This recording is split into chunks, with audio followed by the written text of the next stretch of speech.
साथियों, आप सभी का इस प्लेटफॉर्म पर स्वागत है। यहाँ पर हम लोग वर्ष 2023 में जो उत्तर प्रदेश लोक सेवा आयोग के द्वारा प्रश्न पत्र कराए गए हैं, उन प्रश्न पत्रों को हम लोग जो है आगामी परीक्षाओं के लिए एक बार यहाँ पर हम उसको सॉल्व करेंगे। तो जैसे इस वीडियो में हम लोग जो है नर्सिंग की जो परीक्षा 2023 में हुई थी, उसका जो हिंदी वाला सेक्शन है, देखिए इसमें आपके पूरे 170 क्वेश्चन थे, जिसमें से 30 क्वेश्चन आपके सामान्य ज्ञान के और 20 क्वेश्चन जो है सामान्य हिंदी के प्रश्न थे। तो हमारे लिए सामान्य ज्ञान और सामान्य हिंदी के प्रश्न जो आगामी आरओ की परीक्षा है या यूपीपीएससी की परीक्षा, उसके लिए काफी महत्वपूर्ण है। तो यहां पर इस वीडियो में हम लोग जो है सामान्य हिंदी के जो आपके 20 प्रश्न दिए गए हैं 31 से 50, इसको यहां पर हम लोग देखेंगे। तो चलिए प्रारंभ करते हैं। तो यहां देखिए पहला है, दो सूचियां दी गई हैं, इन्हें सुमेलित करना है। ये क्या है? हमें शब्द और विलोम में सुमेलित करना है। देखिए प्रवृत्ति का विलोम क्या होगा? निवृत्त होगा, तो 4 से मिला दीजिए। निरामिष का सामिष हो जाएगा 1 से। ध्वंस का निर्माण होगा 3 से मिलाइए। नूतन का पुरातन होगा 4 से, नूतन का पुरातन 2 से मिला दीजिए। तो 4132 ए ऑप्शन हो जाएगा। अगला है, निम्नलिखित में से मानवीय का विलोमार्थी क्या होगा? अमानवीय हो जाएगा। निम्नलिखित वाक्य में रेखांकित शब्द के विलोम हेतु सही विकल्प चुनकर लिखिए। साईं बाबा अपने भक्तों के लिए दाता हैं, उनके द्वार पर आया याचक। तो दाता का विलोम क्या होगा? याचक कभी खाली हाथ नहीं जाता, तो यहां पर ए ऑप्शन हो जाएगा। इनमें से विलोम शब्दयुग्म नहीं है। कौन सा विलोम शब्दयुग्म नहीं? देखिए उपसर्ग का प्रत्यय होता है, उत्तम का अधम होता है, करुण का निष्ठुर होता है, परंतु अंतर्मुखी का सरमुखी नहीं होता, अंतर्मुखी का बहिर्मुखी होता है। तो यहां पे डी सही नहीं है। निम्नलिखित में से शुद्ध वाक्य कौन सा है? मेरे से भूल हो गई, ये गलत है। ठीक है, मुझसे भूल हो गई। काहे से लिखूं, किससे लिखूं, मैंने जाना है, मुझे जाना है। तो डी वाला, यह पुस्तक उठाइए, ये सही है। अगला है, इनमें से सही वर्तनी का शब्द क्या? उज्जवल। देखिए उज्जवल आपका जो सी ऑप्शन में लिखा गया है, उ आधा जा फिर आधा जा और पूरा वाला, ये सही है। अगला है, निम्नलिखित में से अशुद्ध शब्द कौन सा? देखिए श्रीमती सही है, अतिथि सही है, परीक्षा सही है, पुरस्कार गलत है। पु र आधा शाह का पुरस्कार। ठीक है, आगे बढ़ते हैं। अगला है, दो सूचियां दी गई हैं, इसमें हमें सुमेलित करना है। एक तरफ अनेक शब्द मतलब एक सेंटेंस दिया गया है, उसके लिए एक शब्द क्या होगा ये हमें बताना है। देखिए जो तीनों कालों को देखता है उसे क्या कहते हैं? त्रिकालदर्शी, 3 से मिला दीजिए। जो भविष्य की बातें बोलता है, भविष्यवक्ता, 4 से। जो वर्णन के बाहर है, वर्णनातीत होता है, तो 2 से मिलाइए। जो बहुत बोलता है वाचाल कहलाता है, 1 हो जाता है। तो 3 4 2 1, 3 4 2 1। तो 3 4 2 1 आपका कौन सा जाएगा?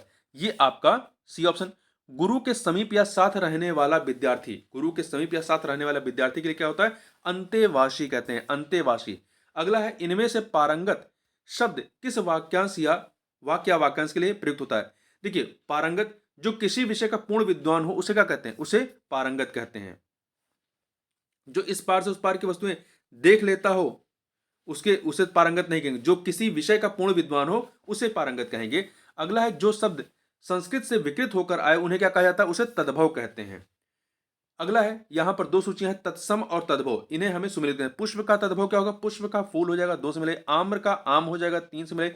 अग्नि का आग हो जाएगा, 4। हस्त का हाथ हो जाएगा, 1। तो क्या हो जाएगा यहां पर 2 3 4 1 आपका कहां है? 2 3 4 1 ए ऑप्शन हो जाएगा।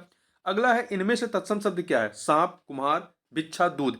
तो भिक्षा जो है वो तत्सम, इसका तद्भव का भीख होगा। अगला है, दो सूचियां दी गई, देखिए कान्हा, कान्हा किसका तद्भव है? कृष्ण का, तो यहां पे 4 से मिले। घर का तत्सम क्या होगा? गृह होगा, तो आप 3 से मिला दीजिए।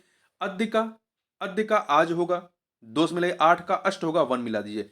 तो 4 4 3 2 1 बी ऑप्शन हो जाएगा। आगे बढ़ते हैं। नीचे दिए गए विशेषण के बारे में दो अभिकथन दिए गए हैं, अभिकथन आधारित कूट से सही विकल्प का चयन कीजिए। पहला अभिकथन क्या है? विशेषण संज्ञा या सर्वनाम की विशेषता बताता है, सही है। विशेषण परिमाण बोधक नहीं होता, होता है, बिल्कुल होता है।